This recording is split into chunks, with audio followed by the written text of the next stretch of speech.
Disclaimer. Este podcast no pretende ser sustituto de una educación formal, sino solamente despertar en la audiencia la sed de descubrir los temas que aquí se presentan. Si estás interesado en estos temas, mi recomendación personal es tomar libros académicos y leerlos con disciplina página por página, página 1, página 2, página 3, hasta el final, debatir con personas que también estén dedicados al tema, revisar varias fuentes, ver videos académicos y no académicos en internet, tomar notas, contrastar teorías, investigar el contexto y hacer esquemas.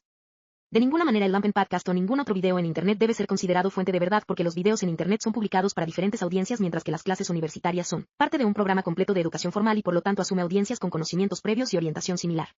Un videoblog pretende ser interesante, no riguroso.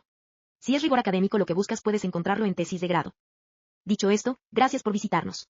Si quieres que el equipo de El Lumpen Podcast lea tu comentario, por favor utiliza el siguiente formato para que sea más fácil encontrarlo: asterisco asunto asterisco ejemplos, asterisco aclaración asterisco hate asterisco felicitación asterisco anécdota asterisco. Hola una vez más a este capítulo del Lumpen Podcast. Hoy queremos hablar del contexto para leer el tercer capítulo del Capital. Les recuerdo que la dinámica que hemos seguido hasta ahora es, primero dar un repaso formal del capítulo anterior y luego dar una plática informal de lo que se viene en el capítulo actual. Esto es porque el capítulo anterior es parte del contexto para leer el capítulo actual. Por eso vamos primero a hacer el repaso formal del capítulo 2 y luego vamos a platicar de temas aleatorios de la economía que nos den un vistazo contextual del tema del capítulo 3. En el segundo capítulo Marx habla del proceso de cambio. Es un capítulo breve pero importante en el sentido de que fundamenta capítulos posteriores. En el tercer capítulo Marx habla acerca del dinero o la circulación de las mercancías. Agárrense de donde puedan porque este capítulo es uno de los más pasionales, abstractos y peligrosos de la economía. ¿Lo dices porque las finanzas son un tema demasiado extenso, abstracto e intrincado dentro de la economía? Sí, pero también es un tema peligroso porque hay personas con intereses siniestros. Los intereses financieros han hecho lo que ha hecho falta para mantener dependencias financieras, desde censurar hasta lo que haga falta. De todas maneras, el sistema financiero, como sistema, sí se puede estudiar, así que vamos a ello. Hay dos personas, una de ellas trabaja pero recibe solamente parte del producto de su trabajo, la segunda recibe el producto del trabajo de la primera pero no trabaja. ¿Cómo se le llama a esa relación económica entre dos personas? No puedo decirlo abiertamente, pero podríamos llamarlo esclavitud. Uno de ellos sería el esclavo y el otro sería el esclavista o el amo. Podríamos llamarla también una relación de vasallaje. Uno de ellos sería el vasallo y el otro el señor. Para evitarnos problemas en el canal, no es el término correcto pero es muy similar. Por eso es un tema complicado, porque hay cosas que no se deben decir porque la plataforma te penaliza o puede incluso ser un delito hablar de esas cosas. El dinero está en medio de todos los intercambios. Si una mercancía vale porque tiene valor de uso y se cambia porque tiene valor de uso, el dinero vale porque tiene todos los valores de uso contenidos dentro de sí.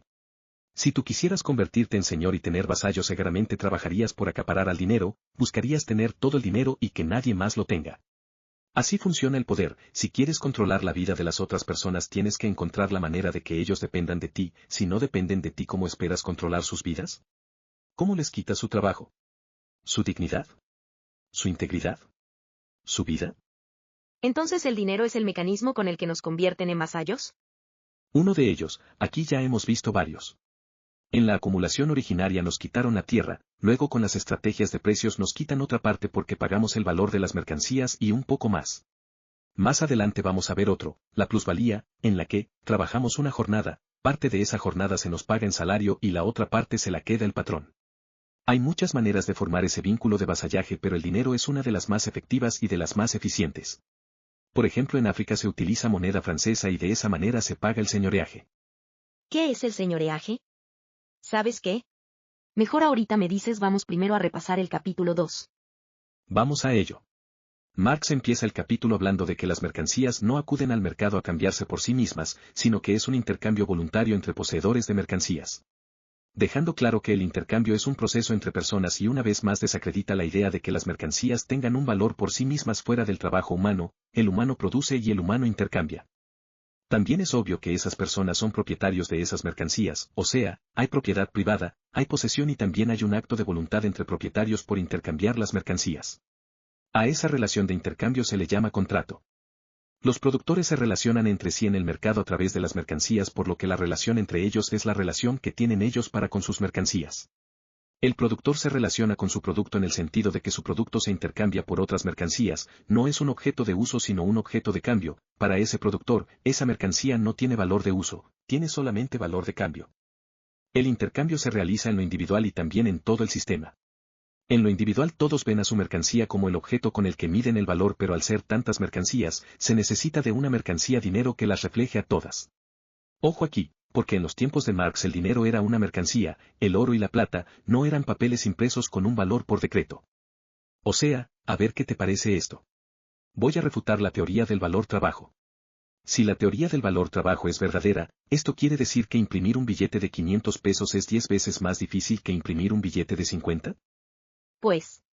Tiene sentido, pero algo no cuadra. ¿Te estás burlando de mí? ¿O dónde está el truco? El truco está en que el dinero actualmente no es una mercancía, y su valor no está en el trabajo socialmente necesario para producirlo. En tiempos de Marx el dinero sí era una mercancía, oro o plata, o incluso cobre u otros metales, y esa distinción es muy importante para comprender la teoría económica que desarrolla en sus estudios. Es hasta poco más de un siglo después que la moneda deja de ser una mercancía, incluso Marx lo plantea en el capítulo 3, que el dinero puede ser solamente un decreto, sin trabajo humano involucrado, solamente por decreto. ¿Pero no habíamos dicho que el papel moneda se usó en Europa en Suecia desde mediados de 1600? ¿Y en China desde mucho antes?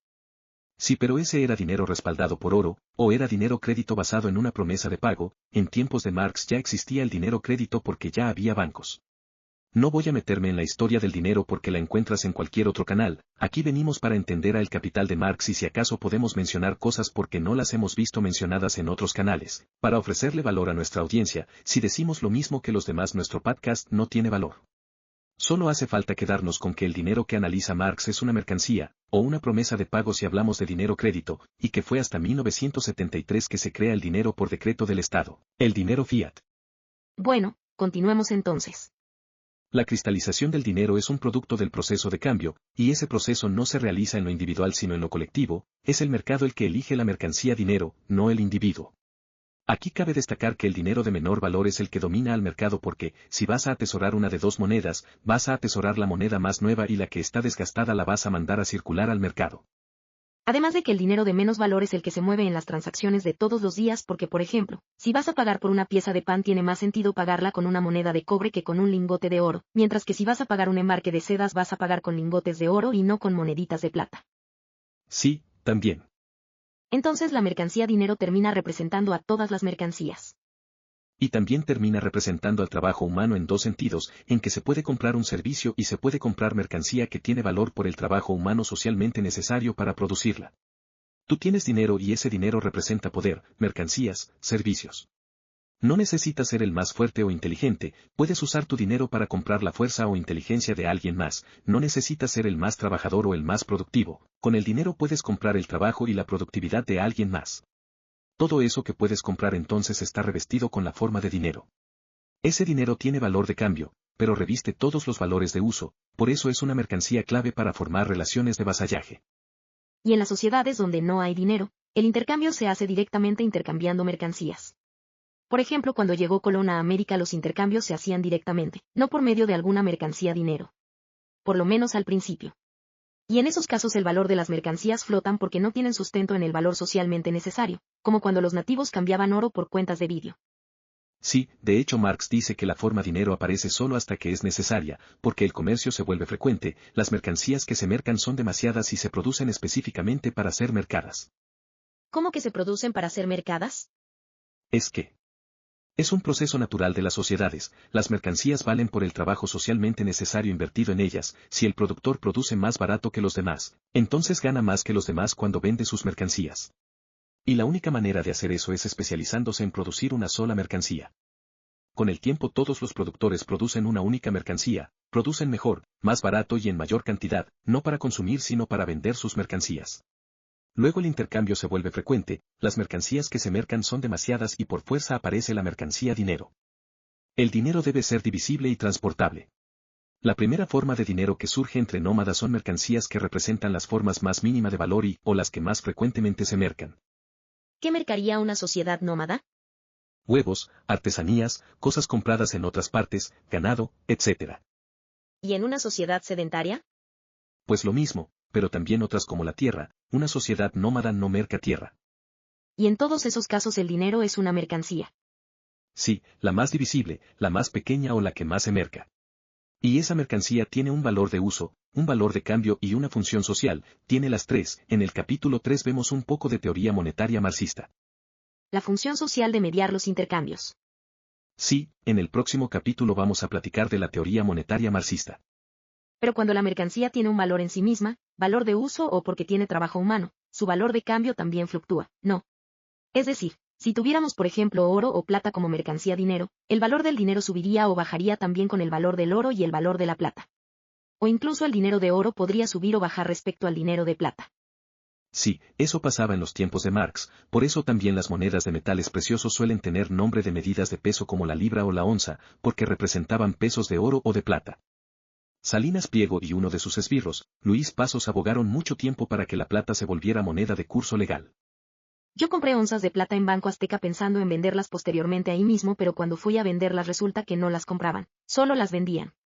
En la página de Banco Azteca viene un precio de compra y un precio de venta, pero es un engaño. Ellos no compran, no deberían poner un precio de compra ahí. Si te fijas, el dinero, en su función social, necesita de todas las demás mercancías. Marx hace una cita importante: la riqueza del reino no puede consistir solamente de oro y plata. El dinero expresa su valor de sí mismo aunque esa expresión no tenga sentido, de igual manera que las otras mercancías pueden expresar su valor en sí mismas aunque esa expresión no tenga sentido. Un zapato es equivalente a ese mismo zapato porque tiene el mismo valor, por eso el intercambio solo tiene sentido cuando se intercambian valores distintos. Por eso la riqueza del reino no puede consistir solamente en oro y plata, como la función social del dinero es mediar entre las mercancías, el dinero solo tiene sentido cuando hay mercancías. El dinero, en su función social, en diferentes periodos de la historia se prohibía comprar o vender dinero porque se consideraba creado para uso general y no debía convertirse en mercancía. O el valor del dinero a veces se fijaba por decreto por el soberano o por el Estado. Eso me recuerda al caso de George Soros, donde el Banco de Inglaterra fijaba el valor de la libra por decreto respecto al marco alemán. Soros compró monedas hasta que el Banco de Inglaterra no pudo seguir sosteniendo su valor y el valor de la libra se tuvo que nivelar con el valor del marco. Soros se hizo rico y famoso de golpe y en un solo movimiento. Hay una ley en economía, o en finanzas que se llama la terna imposible. Dice que hay tres factores pero solamente puedes elegir dos de ellos. Libre flujo de capitales, tipo de cambio fijo y política monetaria autónoma. En el caso de Soros el banco quiso sostener el tipo de cambio pero no limitó la cantidad de marcos que podía comprar. Soros compró todos los marcos que quiso hasta que llevó a la quiebra al Banco de Inglaterra. Finalmente Marx cierra el capítulo diciendo que el fetichismo del dinero es el fetichismo de las mercancías porque parece tener valor por sí mismo, independientemente de cualquier trabajo concreto. Su valor no tiene ningún trabajo concreto asociado así e invierte la relación social, es decir, parece que es el dinero el que compra o el que vale y no las personas las que lo utilizan, como cuando dicen que las armas matan personas. ¿Con eso cerramos el capítulo 2? Ya solamente nos falta hacer la lista de conceptos que debemos meter a la mochila para más adelante. Propietarios de mercancías. Voluntad y conciencia, porque las mercancías no se cambian por sí solas. Reconocimiento jurídico mutuo. Relación jurídica o contrato. Sujetos jurídicos. Derecho de propiedad privada. Equivalencia en el intercambio. Dinero como mediador universal. Proceso de intercambio. Proceso de producción. Ya podemos pasar al capítulo 3. ¿Qué nos preparaste para el contexto del capítulo 3? Yo creo que podemos empezar con el concepto de señoreaje con un ejemplo rápido. Banxico imprime un billete de 500 pesos, lo manda al mercado, el billete es nuevo y tiene un número de serie coleccionable ni nada particular y cae en manos de un coleccionista, y ese coleccionista lo atesora. Al coleccionista le costó 500 pesos atesorar el billete mientras que a Banxico le costó, digamos 30 centavos imprimirlo, entonces Banxico le ganó a esa transacción 499 pesos con 70 centavos. ¿Pero Banxico qué ganó con eso? Pues a lo mejor Banxico no ganó porque no está ahí para lucrar, es una institución pública. Pero por ejemplo Estados Unidos puede imprimir dólares y venderlos a todo el mundo. ¿Cuánto le cuesta producir 100 dólares? Pues no mucho, ¿y cuánto le cuesta al mundo comprar esos 100 dólares? Pues 100 dólares. Y Estados Unidos, como economía, gana el valor del dinero menos el costo de producirlo, que ya vimos que puede ser muy bajo o incluso cero. Allá, por eso es potencia, porque puede comprar todo el talento, toda la tecnología, todas las mercancías, etc. Y por otras razones, pero el dinero es una de las más importantes. Una vez más no vamos a meternos en esos temas porque todos los canales ya hablan de ello. En vez de eso te traigo unos ejemplos, unos conocidos y otros menos conocidos acerca del dinero. El siguiente capítulo del Lampen Podcast se viene pesado entonces, muy pesado e interesante. Ahorita es chisme nada más, pero el siguiente que formalicemos va a ponerse pesado. El tema bancario es problemático, no puedes hablar abiertamente de los banqueros, podría platicarte de cómo un pueblo banquero fue expulsado de todas partes durante toda la historia y luego perder mi canal, mi trabajo o caer en la cárcel. No hablemos de ellos. No hablemos de ellos, en vez de eso vamos a platicar acerca del sistema, si podemos hablar del sistema, aunque no sé qué tanto tampoco. Vamos a empezar con una tarea. Pon pausa a este video y busca un video en YouTube de entre 7 y 8 minutos y medio de una película que se llama El Concursante. Una vez que hayas visto ese video vamos a platicar de eso aquí. No sigas con este video a menos que hayas visto ese video o la película completa. Es una película española del 2007. No hagas trampa. Si ya viste el video ya podemos continuar, pero si no lo has visto mejor pausa este video y regresa después. Por lo que veo en ese video, el sistema financiero funciona como el juego de las sillas. Unos van a poder pagar sus deudas, pero otros no van a poder pagarlas porque el dinero que necesitan para pagarlas no existe. Es lo mismo que en el juego de las sillas, unos van a poder sentarse pero otros no van a poder porque falta por lo menos una silla. ¿Es igual con el dinero? ¿Van quitando dinero de la economía para que unos no puedan pagar?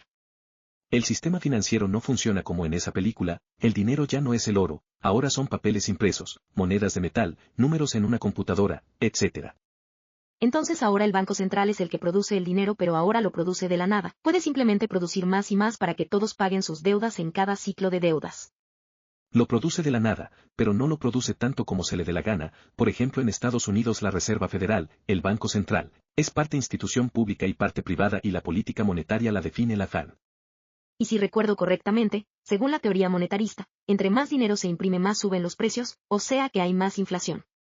Entonces la Fed tiene que decidir entre producir dinero para que todos paguen sus deudas y provocar inflación o producir menos y que las personas y las empresas jueguen el juego de las sillas. Unos no van a poder pagar sus deudas y van a salir perjudicados. Van a salir perjudicados ellos o quienes les prestaron dinero. Si te fijas, la deuda ya no es eterna, ni te meten a la cárcel porque no puedas pagar una deuda. Hay formas para matar una deuda que no implican un pago. Pero eso es injusto. Si yo presté dinero, entonces lo justo es que ese dinero me lo paguen. Por eso el derecho no es igual que la justicia. Hay una parte en la Biblia donde se habla de la esclavitud de la deuda. Hay un año que se llama el año de remisión en el que todas las tierras compradas regresan a su dueño original, todas las deudas se perdonan y los esclavos recuperan su libertad. Dice la Biblia para que así no haya en ti mendigo, porque el Señor te bendecirá con abundancia en la tierra que Dios te da por heredad para que la poseas. En Deuteronomio 15 versículo 4. No dice que sea porque es justo, dice que es para que no haya mendigos en Israel. Por eso también el derecho es diferente a la justicia, porque a veces es más importante que haya injusticia, por el bien de todos. Me imagino que también porque, cuando llegaron a la tierra prometida, la tierra se dividió entre 11 tribus y la tribu de Leví se repartió entre todas las tierras. Si la tierra se compra y vende, tarde o temprano la tribu con más dinero iba a terminar siendo dueña de toda la tierra. También. Ahora. Si una persona fallece su deuda se muere, o si pasan muchos años la deuda prescribe. Eso no siempre ha sido así, hubo un tiempo en el que te metían a la cárcel si tenías una deuda. El padre de Charles Dickens, el escritor de un cuento de Navidad, el cuento de los fantasmas de las Navidades pasada, presente y futura. Su papá estuvo en la cárcel por deudas, junto con toda su familia. Dickens tuvo que vivir en la cárcel de niño por una deuda de su papá. Por eso sus cuentos son de gente avara. De villanos avaros. Y entonces la Fed produce menos dinero del que necesita la economía. Sí, pero ¿qué tanto menos? ¿Cuánto dinero se debe producir? ¿1,000? ¿100,000? ¿1,000 millones? Pues lo necesario para que no haya inflación, pero ¿cuánto es eso? La cantidad que se debe imprimir, en teoría, es el equivalente al PIB, para que no haya inflación y los precios se queden igual. Si se producen unos litros de leche en la economía, menos los que se consumieron, entonces ese dinero se imprime. Pero no es así de fácil de todas maneras, porque si te acuerdas mencioné que la Fed define la política monetaria. Entonces, ¿qué es la política monetaria? Todos los gobiernos constan de dos brazos, bueno, déjame ir más atrás. Hay microeconomía y macroeconomía. La microeconomía es la parte de la economía que estudia a las empresas y los individuos y la macroeconomía es la que estudia al Estado. ¿Pero el Estado no son individuos y empresas? Individuos, empresas públicas y políticas. Pero no se refiere a eso, la macroeconomía es la base sobre la que toda la economía se desarrolla. Como las leyes. Como las leyes, también produce, pero en teoría produce bienes públicos como carreteras, vías, administra los bienes públicos como las playas, los recursos naturales, etc. Como el litio. Pero también da subsidios a empresas públicas y recauda impuestos. Hay unas escuelas de economía, algunos modelos, que se meten en la microeconomía, como el neoliberalismo, pero esos son casos particulares.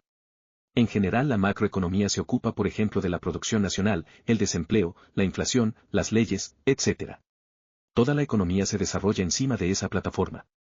Ok.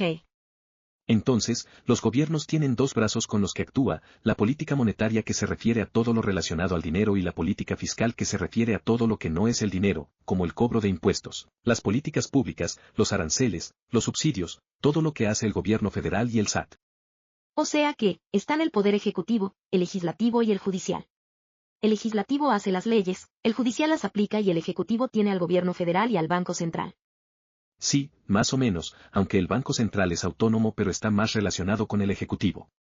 Y es el que produce el dinero, lo imprime, lo distribuye, lo crea en cuentas de bancos, etc. Más o menos, el Banco Central decide cuánto dinero crear, pero cuánto crea, y cómo lo distribuye. Pues crea la cantidad de dinero que corresponde al PIB y se lo da al gobierno para que haga carreteras y lo reparta en programas sociales. No, y aquí, agárrate el sombrero porque se viene lo bueno. El Banco Central produce dinero según la política monetaria que quiere implementar. ¿Cómo?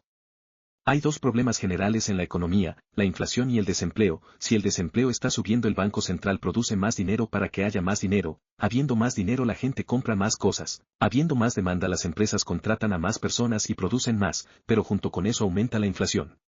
Y entonces cuando hay más inflación el banco produce menos dinero, la gente tiene menos dinero, consume menos, las empresas producen menos y aumenta el desempleo. Entonces la inflación y el desempleo son polos opuestos y el Banco Central trata de que no se salgan de control ni uno ni otro. Tal cual, pero sí ha habido casos donde hay inflación y desempleo o el desempleo está muy bajo y también la inflación está muy baja, no se compensan de manera perfecta. No es que si sube la inflación un 3% baja el desempleo un 3%, es diferente. Fascinante, pero en general se manejan como contrarios, ¿no? ¿Y luego entonces cómo se distribuye el dinero que se produce? Primero te cuento rápido cómo se produce, porque no se produce en una imprenta, hay mecanismos para producir dinero, vamos a ver el primero. A ver. ¿Tú conoces a personas que quieran dinero? Pues todos queremos dinero. Entonces hay demanda de dinero, ¿conoces a alguien que venda dinero? Pues no se me ocurre. Los bancos venden dinero. Entonces tenemos oferta, los bancos. Y si tenemos oferta y demanda, entonces tenemos un mercado de dinero, ¿no? Tenemos un mercado de dinero, y el precio del dinero entonces es la tasa de interés. Y tiene sentido porque si vas a comprar dinero lo más lógico es que pagues con dinero. Tal cual, el precio del dinero es la tasa de interés. Entonces, el primer mecanismo para producir dinero es la tasa de interés. Si hay desempleo, el Banco Central baja la tasa de interés y la gente compra más dinero porque le sale más barato. Y si sube la inflación, el banco sube la tasa para que la gente compre menos dinero o vaya pagando el dinero que pidió prestado, o digamos, que compró. Exacto, ahora vamos por el segundo mecanismo. Es interesante, a ver. Tenemos al Banco Central y los bancos comerciales. Ajá. El Banco Central le presta dinero a los bancos comerciales y los bancos comerciales le prestan dinero a las empresas y las personas. Ok. Entonces, imagina que en una economía hay un solo banco central y un solo banco comercial. Vamos a tomar de ejemplo la Fed y Citigroup porque yo creo que todos los conocen. Entonces vamos a seguir unos pasos. Primero, la Fed produce $1,000 y se lo da a Citigroup. Segundo, Citigroup se lo presta a alguien que quiere comprar un carro, esa persona compra su carro, recibe su carro y le paga $1,000 al vendedor del carro. Tercero, el vendedor del carro mete su dinero al banco. ¿Cómo vamos hasta ahorita? Citigroup le debe $1,000 a la Fed, el comprador del carro le debe $1,000 a Citigroup, y Citigroup le debe $1,000 al vendedor del carro. Hasta aquí vamos bien, ¿y qué hace Citigroup con ese dinero? Lo presta otra vez. ¿Y si el vendedor del carro va a buscar su dinero? Pues que no lo preste todo, que preste nomás una parte, si el vendedor del carro va por su dinero no lo va a sacar todo de golpe. Exacto, eso es lo que hace el banco, guarda una parte y presta lo demás. A esa proporción de cuánto dinero puede prestar con respecto al dinero que tiene que tener en las reservas se le llama encaje legal. ¿Y cuánto es esa proporción? Ese es el segundo mecanismo con el que el gobierno produce dinero. Si sube el encaje legal, los bancos privados no pueden prestar tanto dinero y si baja el encaje legal, entonces los bancos pueden prestar más dinero. ¿Pero cuánto es más o menos? Pues entre el 10 o el 20%, no nos vamos a meter mucho en eso, si te acuerdas el encaje legal sube y baja, por eso cuando me preguntas cuánto es. Pues no lo sé, depende de la política que está implementando el Banco Central, pero déjame seguir para no perdernos. Ahora, si el encaje legal es del 10%, Citigroup tiene $1000, de ese dinero puede prestar 900 y tiene que dejar 100 en las reservas. Presta 900 a alguien que quiere comprar una moto, el comprador de la moto paga y el vendedor de la moto mete su dinero al banco, a Citigroup. Luego Citigroup puede prestar $810 y tiene que dejar 90 en las reservas. ¿Se entiende para dónde va? Si se entiende, el dinero va circulando pero el banco se va quedando con todo, como en el video de la película que vimos. Todavía no, es cierto que el dinero está en el banco se va quedando con todo el dinero. Pero también fíjate que no lo puede usar, porque tiene que tenerlo en las reservas. Y por otro lado, ese dinero crédito es dinero crédito que nace de la circulación. Vamos haciendo un ejercicio con un Excel, vamos metiendo dinero en una economía, pidiéndolo todo prestado y luego pagándolo todo. En este Excel hice un modelo del sistema financiero, la cantidad de oro que existe son 100,000 pesos, aquí se ve. Solo hay 100,000 pesos y no vamos a meterle más, pero voy a dejar el Excel en la descripción para que jueguen con él. Para hacer el ejercicio más fácil, solamente las personas van a pedirle dinero al banco, solamente las personas van a comprar mercancías y solamente las empresas van a meter dinero en el banco. En este caso al banco le vamos a llamar, el banco de ellos. Las filas están separadas por colores, azul y verde, esos colores los hice así para que sea fácil distinguir cada transacción. La transacción funciona así. Es un ciclo, una persona pide dinero prestado al banco, compra alguna mercancía a las empresas y las empresas meten otra vez ese dinero al banco. ¿Hasta aquí todo está claro? Déjame analizar el Excel. Está claro, las columnas tienen diferente color para distinguir quién es quién no. Las primeras columnas en negro, luego el banco comercial en café, las personas en negro, las empresas en café y ya las últimas columnas de análisis en negro. Sí, así está. Ahora, vamos a ver cada transacción. En la primera transacción las personas piden prestado al banco 100,000 pesos, compran a las empresas 100,000 pesos, el máximo que puede pedir, siempre van a pedir el máximo que puede pedir, para hacer más fácil el modelo. Ahora las personas tienen 100,000 pesos, los que pidieron prestados. Con ese dinero compran mercancías a las empresas y se lo gastan todo, ahora las empresas tienen 100,000 pesos y las personas no tienen nada. Las empresas meten ese dinero al banco y ahora el banco tiene otra vez 100,000 pesos. De esos 100,000 pesos debe mantener 10,000 pesos en las reservas y puede prestar 90,000 pesos. Y se repite el ciclo, las personas piden 90,000, compran mercancías a las empresas y las empresas meten otra vez 90,000 pesos al banco. Esta vez el banco, que recibió 90,000 pesos, debe dejar 9 en la reserva y puede prestar 81,000. Y el ciclo se repite una y otra vez, hasta que llegamos al máximo, cuando el banco ya no puede prestar más dinero porque debe mantenerlo todo en las reservas.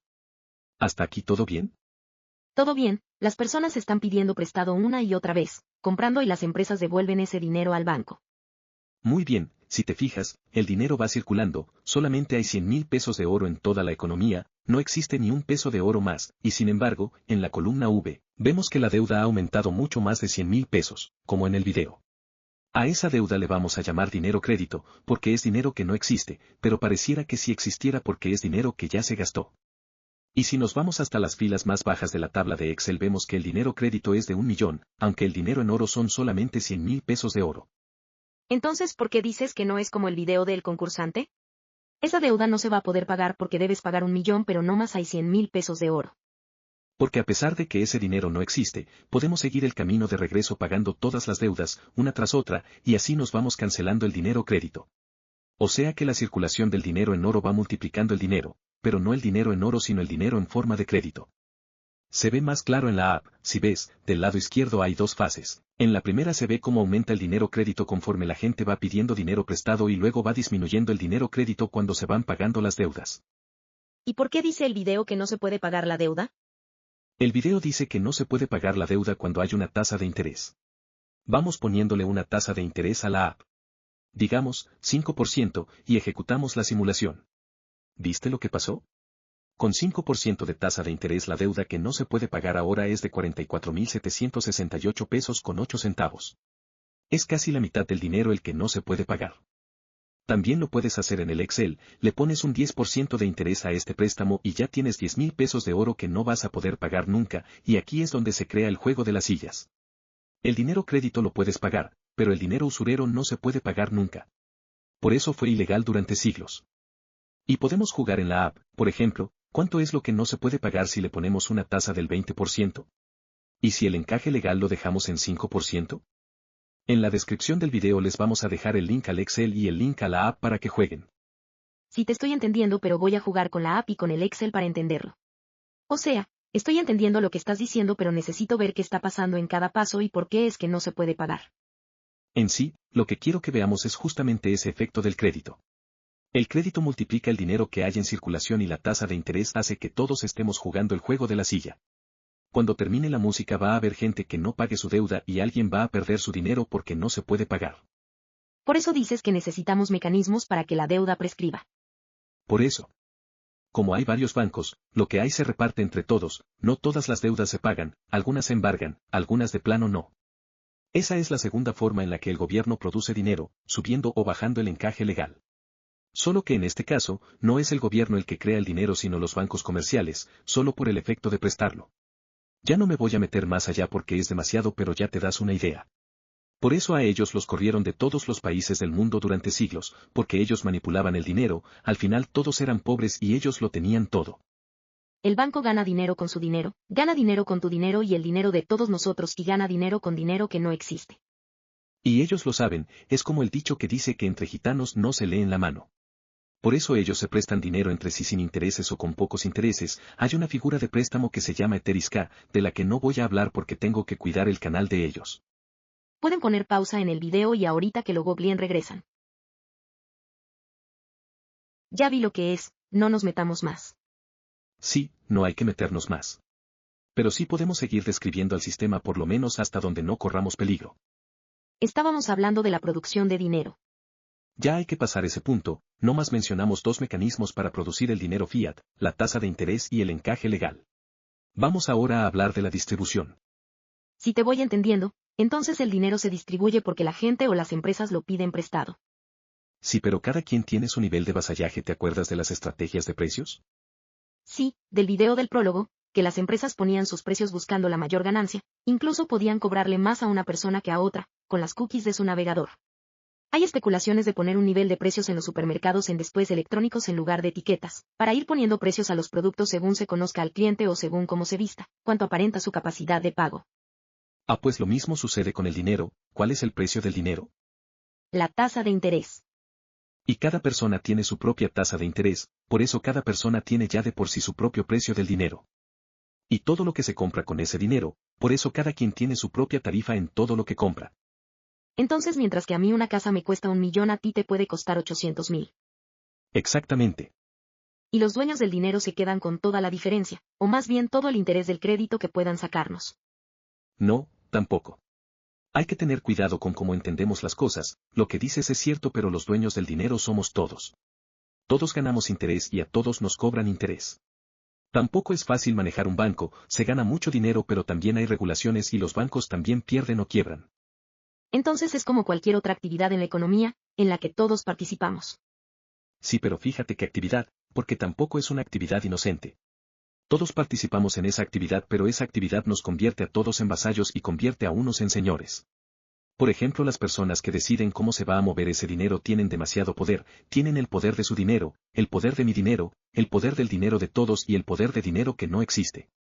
Digamos que no es una actividad limpia, pero tampoco es una actividad en la que hay inocentes y culpables porque aquí todos somos culpables, ¿me explico? Sí, lo entiendo. Aún así, si hay señores y vasallos, si te acuerdas, todos tenemos un precio al dinero asignado a nosotros. El precio del dinero es la tasa de interés y la tasa de interés que te dan a ti no es la misma tasa de interés que me dan a mí.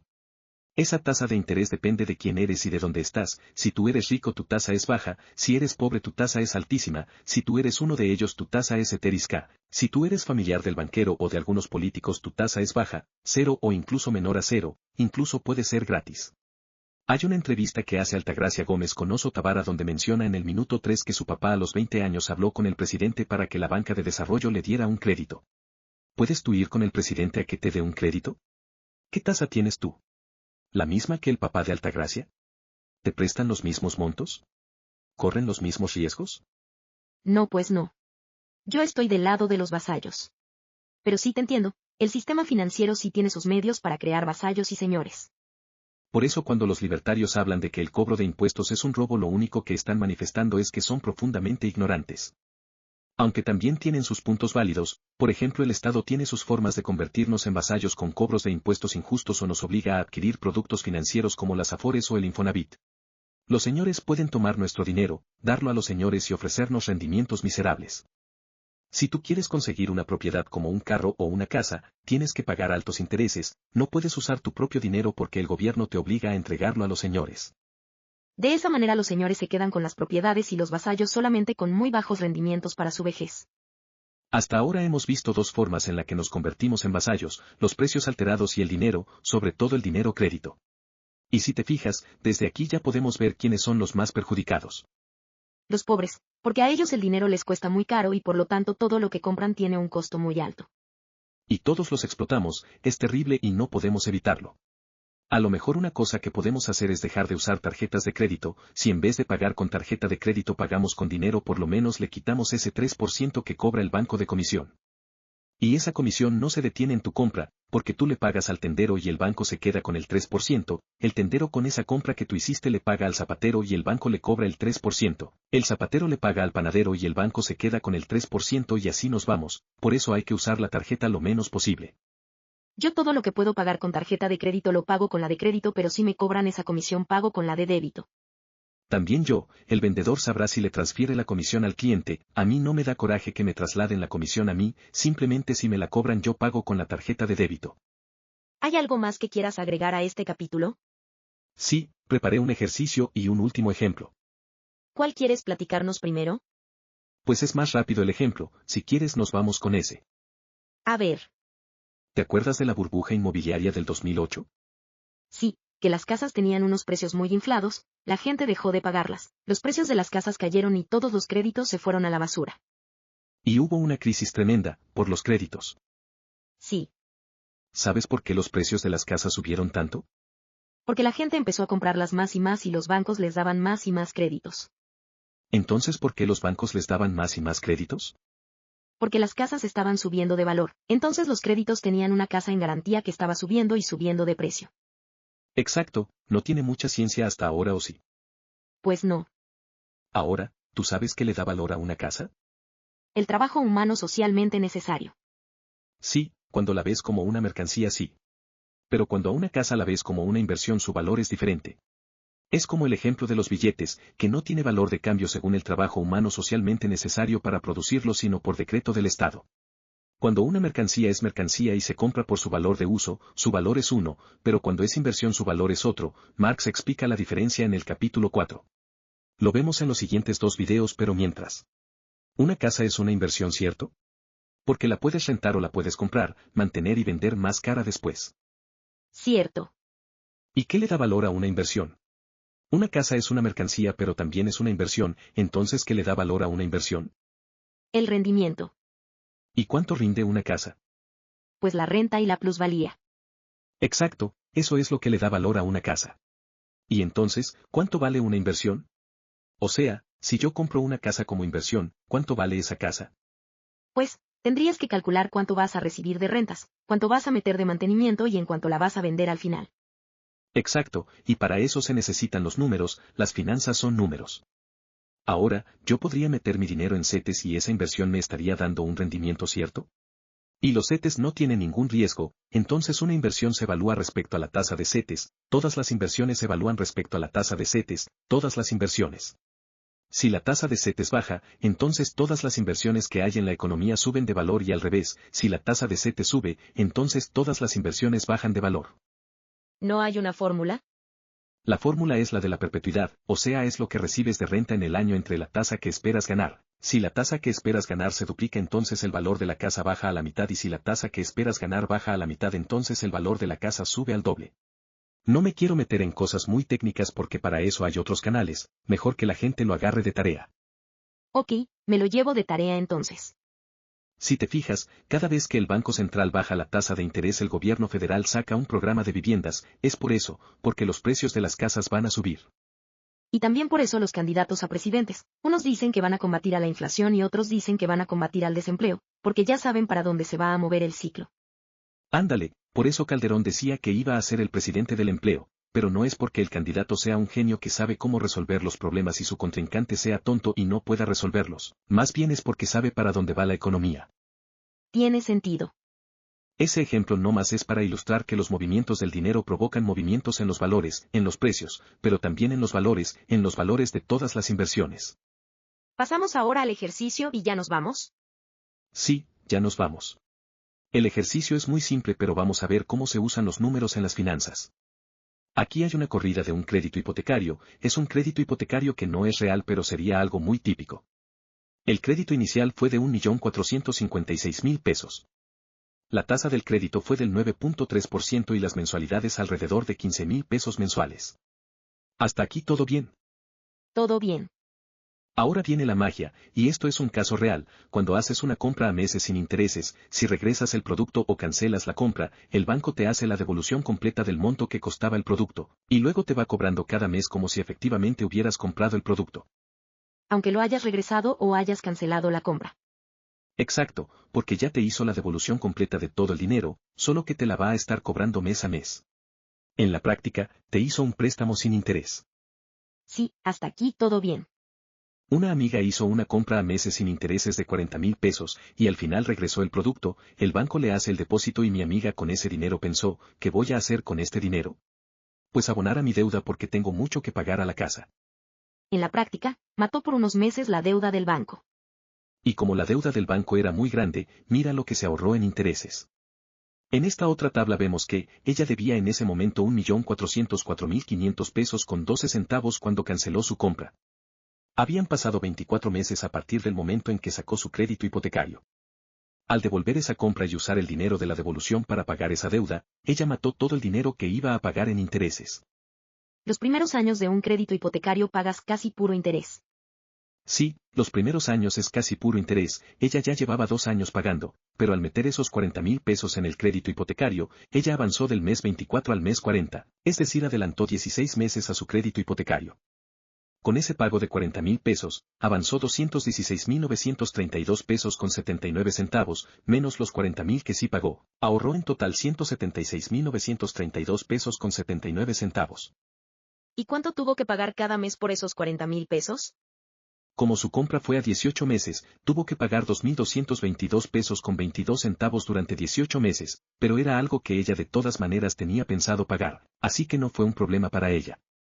¿Ves lo que sucedió en este caso? Financieramente, ella sacó un crédito del banco por 40.000 pesos, con 0% de interés. Y lo utilizó para cancelar la tasa del otro crédito. Como el monto del otro crédito era muy alto, pudo ahorrar 176.932 pesos con 79 centavos de pura ganancia. ¿Y el banco? El banco perdió 1.239 pesos por esos 18 meses, perdió lo de la inflación, considerando una inflación de 4%. Si consideramos la inflación, ella ahorró más dinero, pero no nos metamos tanto, ahí está el Excel. Está muy interesante. Hay que dejar un link al Excel para que las personas lo bajen y hagan pruebas con él. A lo mejor lo pueden mejorar y poner links en los comentarios. No sé si sea legal hacerlo intencionalmente porque estás usando el dinero del banco para cancelar tu crédito. Pero no es ilegal compartir el Excel, porque es un ejemplo con fines académicos. Pues no creo, vamos dejando el link. ¿Hay algo más que creas que deberíamos mencionar antes de cerrar el capítulo? Hay muchísimo, las finanzas son un océano enorme, no lo podemos explorar en un capítulo de un podcast, incluso, lo que enseñan en la escuela, por lo menos cuando yo estudié la maestría y lo que he estudiado en los libros, son fórmulas, números, teorías, estudios de casos, etc. Pero si quieres hacer inversiones necesitas mucha creatividad. Hacer inversiones es un arte. Si quieres aprender a hacer inversiones yo te recomiendo el juego de mesa Cash Flow de Robert Kiyosaki, pero para fines del podcast yo creo que ya podemos cerrarlo aquí. Muy bien, pues eso es todo amigos. En el siguiente capítulo vamos a platicar formalmente del capítulo 3 del Capital y vamos a dar un contexto informal para la lectura del capítulo 4. La verdad es que yo tenía muchas ganas de hablar del tema financiero, todavía tengo muchas ganas de hablarlo en el siguiente capítulo pero ahora formalmente. Ojalá que a la audiencia también le interese, espero que podamos subir el video pronto, hasta entonces pueden ir explorando por su cuenta el océano del mundo financiero. Mientras tanto les deseamos que tengan una buena lectura, hasta pronto. Hasta pronto.